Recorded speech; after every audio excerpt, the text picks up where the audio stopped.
పిల్లరా, మరొక్క మాట మీకు చెప్పనా? పరమగీతము 3వ అధ్యాయము 1వ వచనాన్ని మీరు చదవండి. తర్వాత అక్కడ రాయబడింది, నా ప్రాణ ప్రియుణ్ణి నేను రాత్రి వేళ వెతుక్కుంటున్నాను. రాత్రి వేళ వెతికిందంట ప్రాణప్రియుణ్ణి. ఈ ప్రియురాలు ఎవరి ప్రియురాలు? రాజైన సొలొమోను భార్య షూలమ్మతి ఆమె పేరు. ఈమె తన ప్రాణప్రియుణ్ణి రాత్రి వేళ వెతుకుతుంది, కానీ దొరకలేదంట ఆయన. అదేంటండి రాత్రి వేళ వెతకటం ఏంటి? రాత్రి వేళ ప్రార్థన చేయకూడదా? రాత్రి వేళ ప్రార్థన చేస్తే దేవుడు వినడా? దేవుడు కనిపించడా? దేవుడు మాట్లాడడా? దేవుడు స్వస్థపరచడా? దేవుడు దర్శనం ఇవ్వడా? అది కాదు ఈ రాత్రి అంటే. ఈ రాత్రి బైబిల్లో రాత్రి అనేది పాపానికి సూచన, గుర్తుపెట్టుకోండి. చీకటి అనేది పాపానికి సూచన, గుర్తుపెట్టుకోండి. రాత్రి అనేది శ్రమ కాలాలకు గుర్తుది, శ్రమల కాలాలకు గుర్తు. ప్రియమైనటువంటి దేవుని బిడ్డలారా, గమనించండి, ఆలోచించండి.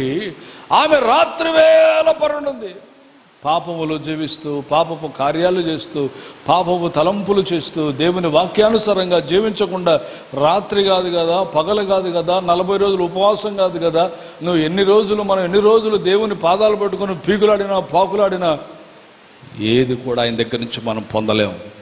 కానీ ఆ రాత్రి వేళ అనుభవంలో నుంచి మనం బయటికి రావాలి. రాత్రి వేళ అనేటువంటి పాపపు అనుభవం నుంచి, చీకటి అనుభవం నుంచి మనం బయటికి రావాలా? వచ్చినప్పుడే మనల్ని దేవుడు దీవిస్తాడు, వచ్చినప్పుడే దేవుడు మనల్ని ఆశీర్వదిస్తాడు. అంటే దేవుని ఆశీర్వాదాలు పొందే విషయములో మెలకువగా ఉండాలి.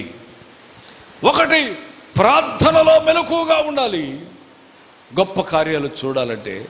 రెండవది, కృతజ్ఞత చెల్లించే విషయంలో మెలకువగా ఉండాలి దేవుని మహిమను, అద్భుతమైన కార్యాలను చూడాలంటే.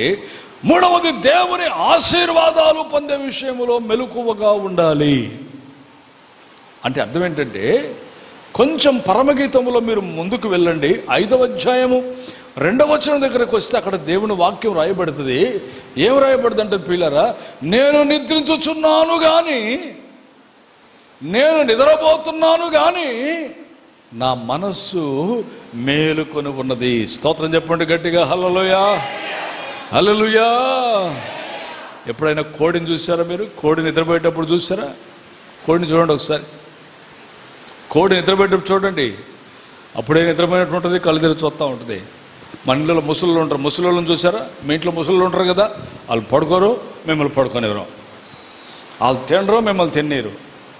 చూసారండి? చిన్నపిల్లలతో చెవిపోటట, యవనస్తులతో గుండెపోటట, ముసలితో తలనొప్పి అంట పెద్దలు చెప్తారు.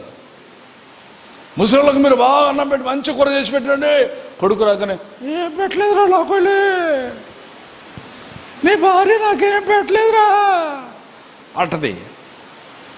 అర్థమైంది? ఆ ముసలిళ్ళు నిద్రపోరు, దగ్గేవాళ్ళు దగ్గుతూ ఉంటారు, తిరిగేవాళ్ళు తిరుగుతూ ఉంటారు ముసలిళ్ళు. నా ప్రియమైన దేవుని బిడ్డలారా, నేను నిద్రించితేనే కానీ నా మనస్సు మేలుకొని ఉన్నది. అప్పుడు ఆయన ఆమెకు దొరికాడట. స్తోత్రం గట్టిగా, హల్లెలూయా, హల్లెలూయా. ప్రియమైన దేవుని బిడ్డలారా, రాత్రి వేళ ప్రార్థన చేస్తే దేవుడు కనపడ్డా అనేది కాదు దీని అర్థం. యాకోబు రాత్రే కదా ప్రార్థన చేశాడు. ప్రార్థన దేవుడు వినలేదా? ఆశీర్వదించలేదా? పేరు మార్చలేదా? ఊరు మార్చలేదా? పరిస్థితి మార్చలేదా? మనస్సు మార్చలేదా? జీవితం మార్చలేదా? కుటుంబాన్ని సమాధానపరచలేదా? ఇశ్రాయేలుగా మార్చలేదా? రాత్రే కదా జరిగింది అది. కానీ ఈ రాత్రి ఏమిటంటే, పాపం అనే రాత్రి, చీకటి అనే రాత్రి, దోషం అనే రాత్రి, అవిశ్వాసం అనేటువంటి రాత్రి, అపవిత్రత అనేటువంటి రాత్రి.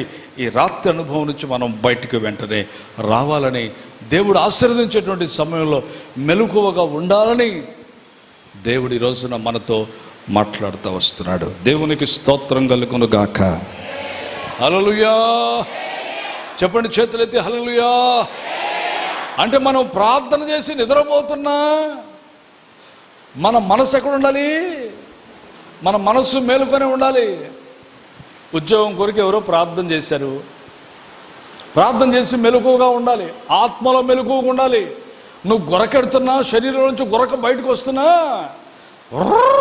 గొరకొస్తున్నా, నీ మనస్సు మాత్రం మెలుకుని ఉండాలి. దేవుడు ఏమైనా చూపిస్తాడేమో, దేవుడు ఏమైనా దర్శనమిస్తాడేమో, దేవుడు ఏమైనా మాట్లాడతాడేమో అనే మెలకువ నీ జీవితంలో కలిగి ఉండాలి. చాలాసార్లు నేను నిద్రపోయేటప్పుడు, పడుకున్నప్పుడు అసలు నిద్ర పట్టదో, 2-3 అవుతుంది నిద్రపట్టేసరికి. అప్పుడు నిద్రపట్టినా కూడా అట్లా నిద్రపట్టేసరికి ఈపు మీద ఎవరో ఒకరు పెటామని కొట్టేటుంటుంది. ఈపు మీద వెంటనే లేచి చూస్తే ఆమె అట్టు పడుకుని నిద్రపోతూ ఉంటుంది, మావాడేమో ఇటు పడుకుని నిద్రపోతూ ఉంటాడు. ఎవరు కొట్టినట్టు? అంత దెబ్బ ఎవరు కొట్టినట్టు చెప్పండి? ఎవరు కొట్టినట్టండి? సైతాన్ వచ్చిందంటారా? మీరేమన్నా దయ్యం వచ్చి కొట్టిందంటారా? కాదు పిల్లరా, ప్రభు లేపుతాడు. లేయిరా, ఒక కుటుంబం శోధనలో ఉంది, ఒక ఫ్యామిలీ ఇబ్బందుల్లో ఉన్నారు, లే. ఆ కుటుంబం కూలిపోయే పరిస్థితి, లేగో, లేచి ఆ కుటుంబం కొరకు ప్రార్థన చేయ అంటాడు దేవుడు. వెంటనే లేచి మొంగడుకొని ప్రార్థనలో కూర్చుంటాం పిల్లరా. ప్రార్థన తృప్తి తీరా ప్రార్థన చేసిన తర్వాత, దేవుని అభిషేకం వచ్చిన తర్వాత ప్రార్థన ముగించి పడుకుంటాం. పడుకున్న తర్వాత ఆ రోజు ఒక అద్భుతమైన సాక్ష్యాన్ని వినబోతున్నాను, నాకు ముందే తెలిసిపోద్ది. ఏమిటాయంటే, ఆ మరుసటి రోజే 4:30కు సాయంకాలం ఒక కుటుంబం వచ్చారు. ఏమిటంటే కరెక్ట్గా 2 గంటల సమయంలో వాళ్ళకు ఫోన్ వచ్చింది. ఏంటంటే, నానమ్మ చనిపోయింది, మీరు వెంటనే బయలుదేరి వచ్చేయండి అని. నానమ్మ చనిపోయింది, వెంటనే మీరు బయలుదేరి వచ్చేయాలి. వెంటనే ఆ టైంలో బయలుదేరి పిల్లల పాపం వాళ్ళు హడావుడిగా కారు బుక్ చేసుకుని అక్కడి నుంచి వాళ్ళు రాజమండ్రి వెళ్ళిపోయారు. వారు వెళ్ళిపోయినారు.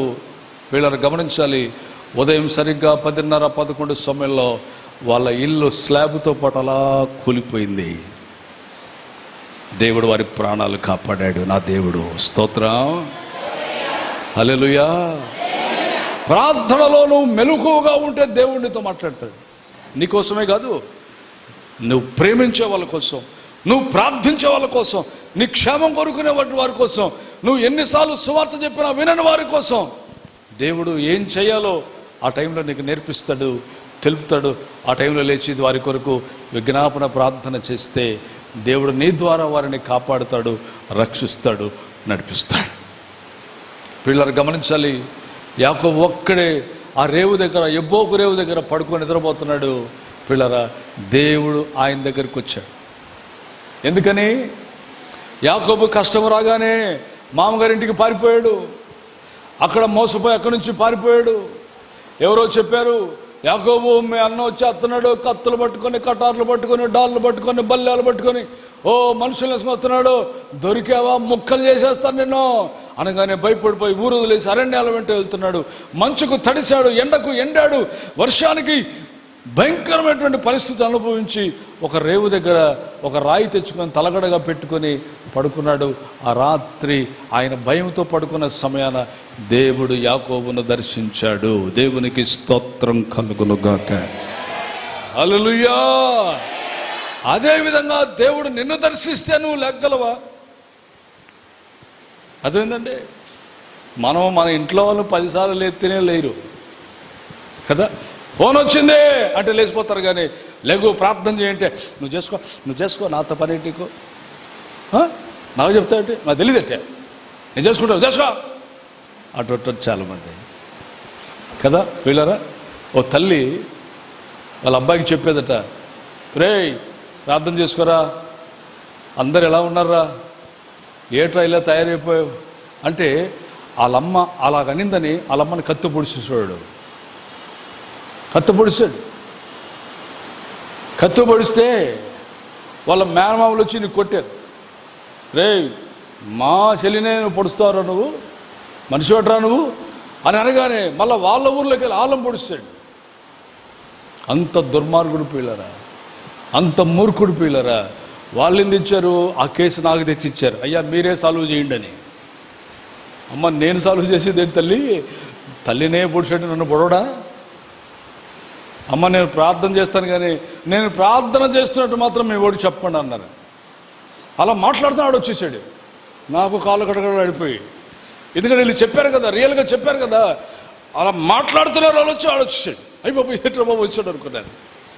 వచ్చిన తర్వాత అలా మౌనంగా కూర్చున్నాడు. కాసేపు మాట్లాడుతుంటే విన్నాడు. ఉన్నట్టుండి పిల్లరా, ఉన్నట్టుకుండి కుర్చీలో కూర్చున్నట్లే బోరు వేయటం మొదలుపెట్టాడు. ఏమైందిరా బాబు నీకు, ఏమైందిరా చెప్పురా బాబు అని. నేను చాలా తప్పు చేశాను పాస్టర్ గారు, తల్లిని పొడిచాను, అంత దుర్మార్గం నేను. మా ఊర్లోకి వెళ్ళి మా మేనమాలను పొడిచేశాను మా అయ్యగారు. అయినా వాళ్ళు నన్ను ప్రేమించి నా మీద కేసు పెట్టలేదండి. అప్పుడు చెప్పాను, ఇదేరా తల్లి ప్రేమ అంటే, తల్లి ప్రేమే కాదురా బాబు, ఇదేరా దేవుని ప్రేమ అంటే అని యోహాను పత్రికలో ఉన్నటువంటి దేవుని ప్రేమను గురించిన కొన్ని మాటలు గంటసేపు కాదు 10 నిమిషాలు చెప్పిన తర్వాత ఆ యవనస్తుడు అద్భుతంగా దేవుని యొక్క మాటల చేత మార్చబడిన వాడై ఈ రోజున ఆశీర్వాదకరంగా చక్కటి జీవితాన్ని జీవిస్తూ ఉన్నాడు.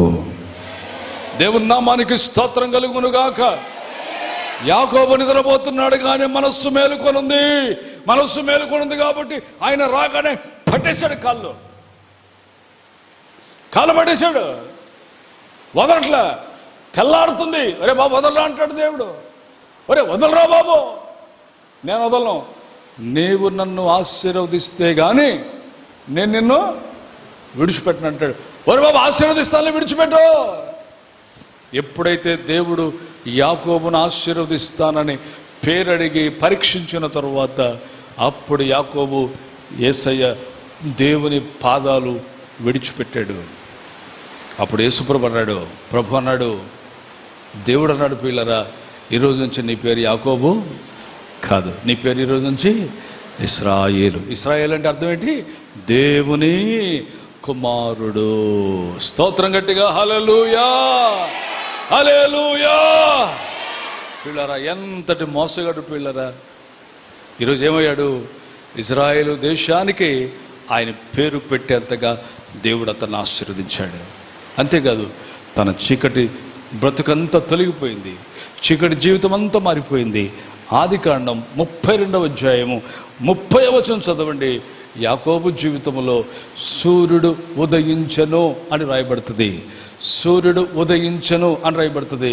ఈ రోజున మన జీవితంలో ఏ పాపమైతే ఒప్పుకుంటామో దేవుని దగ్గర, యవన కాలంలో ఉన్నటువంటి బిడ్డలు మంచి భవిష్యత్తును పొందుకోవాలంటే యోసేపులాగా పాపములను ఒప్పుకుంటే, యోసేపు ఏ పాపము చేయలేదు కానీ తప్పిపోయిన కుమారుడు ఒప్పుకున్న రీతిగా యవన కాలములో ఉన్నటువంటి బిడ్డలు మీ యొక్క పాపముల నిమిత్తం మీరు పశ్చాత్తాపపడితే యోసేపు లాంటి జీవితాన్ని దేవుడు యవన కాలములో ఉన్న బిడ్డలకు దయచేయబోతున్నాడు. స్తోత్రం గట్టి హల్లెలూయా. ఎస్తేరు లాంటి జీవితం దేవుడు ఇవ్వబోతున్నాడు. హల్లెలూయా. ఇస్సాకు లాంటి జీవితం దేవుడు ఇవ్వబోతున్నాడు. హల్లెలూయా. రిబ్కా లాంటి జీవితం దేవుడు ఇవ్వబోతున్నాడు. ఎవరైతే చీకటిలో నుంచి బయటకు వస్తారు, చీకటి బ్రతుకులో నుంచి బయటకు వస్తారా పిల్లరా, ఇంతవరకు మనము విన్న వాక్యం ఎందుకయ్యా అంటే మెలకువగా ఉండాలి, ప్రార్థనలో మెలకువగా ఉండాలి, కృతజ్ఞత చెల్లించే విషయంలో మెలకువగా ఉండాలి. ఆఖరిది ఏం చెప్పాను మీకు పిల్లరా? ఆఖరిది ఏం చెప్పాను? దేవుడు ఆశీర్వదించే సమయంలో మెలకువగా మనం ఉండాలి. లేకపోతే దేవుడు నేను దాటిపోతాడు. ఎవరైతే ఆయన పాదాలు పట్టుకుంటారో, ఎవరైతే ఆయన బ్రతిమలాడతారో, ఎవరైతే పశ్చాత్తాపడతారో, నువ్వు పొందాల్సింది వీళ్ళు వాళ్ళు పొందేస్తారు, వాళ్ళు అనుభవిస్తారు. నువ్వు నేనేమో ఒప్పుకోకపోతే, ఆయన పాదాలు పట్టుకోకపోతే, బ్రతిమలాడకపోతే, విడిచిపెట్టకపోతే దరిద్రులుగానో శాపగ్రస్తులుగానో లోకంలో మిగిలిపోతాం. అలా మిగలకుండా ఉండాలి. మనం ఒక అద్భుతమైన భవిష్యత్తును దేవుని చేత ఒక అద్భుతమైన సాక్ష్యాన్ని కలిగి మనం జీవించాలనుకుంటే ఒకే ఒక మార్గం, మెలకువ కలిగి ప్రార్థించాలి, మెలకువ కలిగి కృతజ్ఞత చెల్లించాలి. దేవుడు ఆశీర్వదించేటువంటి సమయంలో ఏ పాపంలో కానీ ఏ లోక సంబంధమైన ఆకర్షణలో కానీ పడకుండా జాగ్రత్త పడితే జీవితం బాగుంటుంది, ఆత్మ జీవితం బాగుంటుంది. నరకం నుంచి తప్పించబడతాం, శ్రమల నుంచి తప్పించబడతాం. ఏనాడైనా ఎప్పుడైనా ఏ టైంలో అయినా ఆయన వస్తే ఆయన దగ్గరికి మనము కొనుక్కోబడతాం. ఇది బైబిల్ ఇచ్చే గ్యారంటీ, బైబిల్ ఇచ్చే వారంటీ ఇది పిల్లరా. దేవునికి స్తోత్రం కలుగును గాక. హల్లెలూయా చెప్పండి గట్టిగాను, హల్లెలూయా. కనుక నా ప్రియమైన దేవుని బిడ్డలారా, మీ అందరు కూడా మెలకువ కలిగి జీవించాలని ప్రభు పేట నేను మీకు తెలియచేస్తున్నాను. ఈ కొద్ది మాటలు దేవుడు మనందరి కొరకు దీవించునుగాక. ఆమేన్. సంఘంలో నుంచి తప్పిపోతున్నారు. దేవుడు ఆశీర్వదించే సమయం వచ్చినప్పుడు విశ్వాసం నుంచి తప్పిపోతున్నారు, దేవునికి దూరం అవుతున్నారు, రోగాలకు దగ్గర అవుతున్నారు, సమాధానానికి దూరం అవుతున్నారు, సమస్యలకు దగ్గర అవుతున్నారు, సంతోషానికి దూరం అవుతున్నారు, దుఃఖానికి దగ్గర అయిపోతున్నారు. ఆశీర్వాదాలకు బదులు అనారోగ్య సమస్యలు, ఆర్థిక సమస్యలు, కుటుంబ సమస్యలు పట్టి పీడిస్తూ ఉన్నాయి. వాటి నుంచి విడుదల పొంది ప్రభుత్వం ధైర్యంగా నిలబడాలనుకుంటే, దేవుని ఎదుట ధైర్యంగా నువ్వు నిలుచుండాలనుకుంటే ఒకే ఒక మార్గం, నీవు మెలకువ కలిగి జీవించాలి, నీవు మెలకువ కలిగి బ్రతకాలి. ఇదొక్కటే మార్గం ఉంది సోదరుడా, సోదరి. ఒక్కసారి ఆత్మలో మెలకువ, ఆత్మీయ జీవితంలో మెలుకో, మేలుకో, మేలుకో, మేలుకోమని ప్రభు పిలుస్తా ఉన్నాడు. స్తోత్రం, స్తోత్రం, స్తోత్రం. అందరూ స్తోత్రం, స్తోత్రం, స్తోత్రం, స్తోత్రం, స్తోత్రం. అనేకమైన సమస్యలు నువ్వు చుట్టుముడతాయి, శోధనలు చుట్టుముడతాయి, ఇబ్బందులు చుట్టుముడతాయి నీ జీవితంలో. వాటి వైపు చూడొద్దు, యేసు వైపు చూడు, యేసు వైపు చూడు, యేసు వైపు చూడు, యేసు వైపు చూడు, యేసు వైపు చూడు. కడలేని కాడాలి తీరము, ఎడమాయ కడకు నా బ్రతుకునా. కడలేని కాడాలి తీరము, ఎడమాయ కడకు నా బ్రతుకునా. గురిలేని తరుణాన మేరువగా నా ఎదుటే నిలిచేవా నా ప్రభు. గురిలేని తరుణాన మేరువగా నా ఎదుటే నిలిచేవా నా ప్రభు. హల్లెలూయా, హల్లెలూయా, హల్లెలూయా. ఆమేన్, ఆమేన్. హల్లెలూయా, హల్లెలూయా, హల్లెలూయా. ఆమేన్. ఒకేసారి చప్పట్లు కొట్టాలి, ఒకేసారి. ఇష్టం వచ్చినట్టు కొట్టకూడదు, కాలం ప్రకారం కొట్టాలి చప్పట్లో.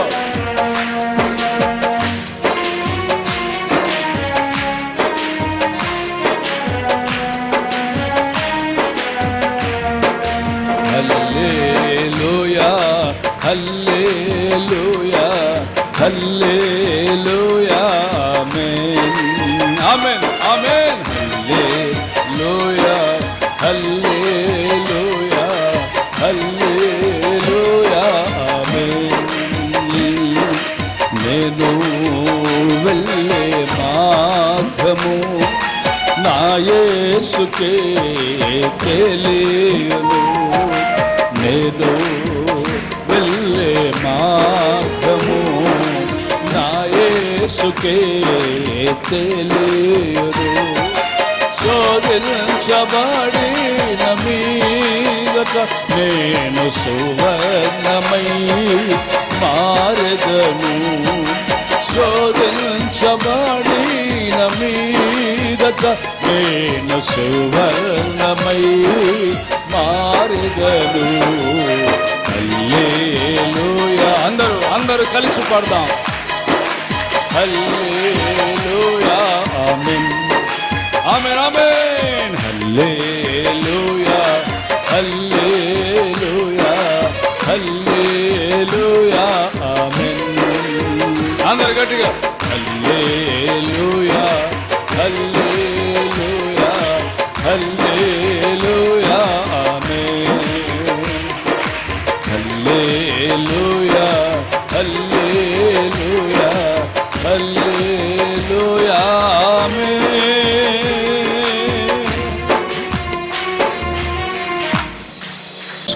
ప్రేమ కలిగిన తండ్రి, నీకు స్తోత్రాలునైనా.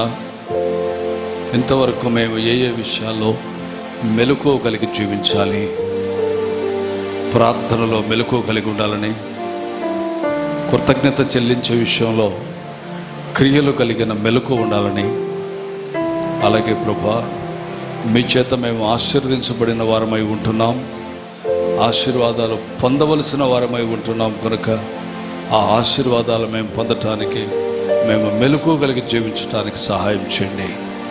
మేము సిద్ధపడుతున్నాం.